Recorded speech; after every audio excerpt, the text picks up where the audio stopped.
Vous l'avez vu dans la miniature, comment on sait si on achète une bonne montre ou pas? Alors je vais vous aider, vous guider, parce que franchement, sur le marché, il y a énormément de choix.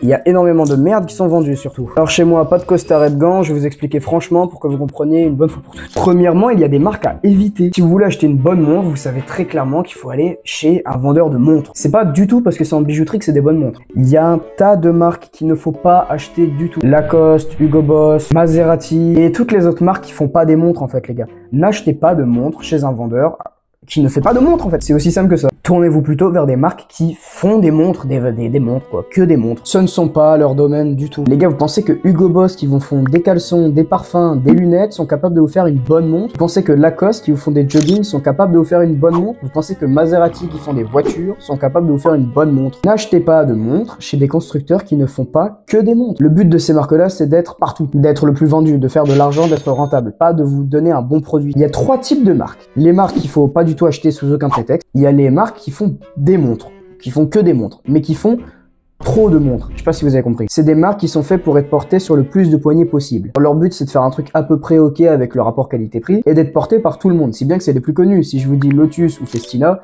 vous voyez directement de quoi je parle. Et bah, c'est pas des bonnes montres. Comment tu veux que le gars arrive à te faire des bons mécanismes avec des fausses Apple Watch? Les montres sont pas si belles. Regardez, si je leur retire leur logo, personne ne sait reconnaître que c'est une Festina ou une Lotus d'ailleurs, parce que c'est le même groupe. Ils vont copier chez plein d'autres trucs et en vrai, c'est pas dingue. Pour ceux qui veulent aller chez Lotus, alors il n'y a pas de débat. 18 854 cadran vert. Oh, j'ai une Lotus, j'ai une Festina, elles ont bien tenu dans le temps, mais j'ai quand même 2-3 problèmes de fiabilité, ce qui ne devrait pas arriver du tout. Et pourtant, j'entretiens bien mes montres. Ensuite, il y a les bonnes marques de montres. Les montres, tu peux y aller. Je vais tout simplement commencer par Casio. Il n'y a pas mieux, je commence le prime du prime, c'est Casio, clairement. J'ai acheté une montre 60 balles et j'ai eu aucun problème de fiabilité. Elle est toujours parfaite et ça fait déjà un an, c'est pas grand chose, j'avoue. Elle est waterproof, j'ai un verre en saphir qui se raye pas, elle est inoxydable, elle a jamais de décalage de minutes ou de secondes. Les gars, je n'ai pas à me plaindre. Il y a une seule chose que je peux reprocher à la Casio, par exemple, c'est la MTP, je ne sais plus quoi. C'est le système de fermeture. C'est-à-dire qu'il se ferme comme ça. Voilà, en appuyant dessus.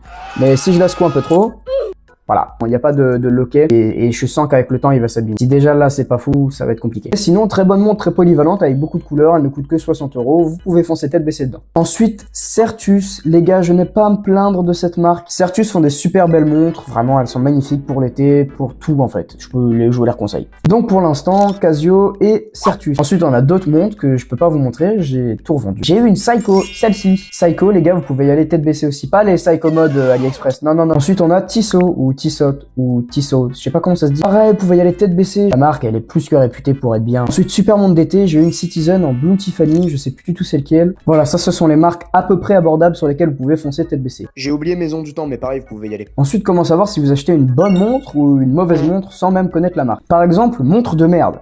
Cette chose, vous achetez votre montre en vrai, regardez la qualité du matériau s'il vous plaît. Il y en a une des deux qui inspire un peu plus confiance, tu vois. Vous prenez Google Lens, vous la prenez en photo, s'il n'y a pas la marque que vous connaissez pas, faut pas acheter. Ensuite, si vous n'arrivez pas à lire ce qu'il y a à l'intérieur du cadran dès le premier coup d'œil, ça saute aux yeux que c'est mal fait. Et en plus, truc un peu cramé, le mécanisme fait un tic-tac, mec, j'entends que ça. Ensuite, si vous l'achetez sur internet et que vous pouvez pas la voir en vrai, quelque chose qui devrait vous mettre la puce à l'oreille, la description de la montre. S'il y a même pas un minimum, un paragraphe sur la montre, c'est déjà qu'il y a quelque chose qui cloche. Il vous faut minimum un verre en saphir et avoir connaissance du mécanisme. S'il est juste écrit quartz ou s'il est écrit rien, bah c'est bizarre. Si vous avez un prix, 3 photos, si la description elle est pas pleine, si la description elle est pas bien, n'achetez pas. Mais le principal, je vais vous le rappeler, c'est d'acheter une montre qui vous plaît, une montre qui est belle, une montre que vous ne portez pas souvent si c'est de la merde. Les gars, vous n'avez plus aucune excuse, je lui ai fait une vidéo de 5 minutes pour vous expliquer qu'est-ce qu'il fallait acheter ou pas. Donc si avec ça t'as pas compris et tu continues d'acheter des Lacoste, bah force à toi.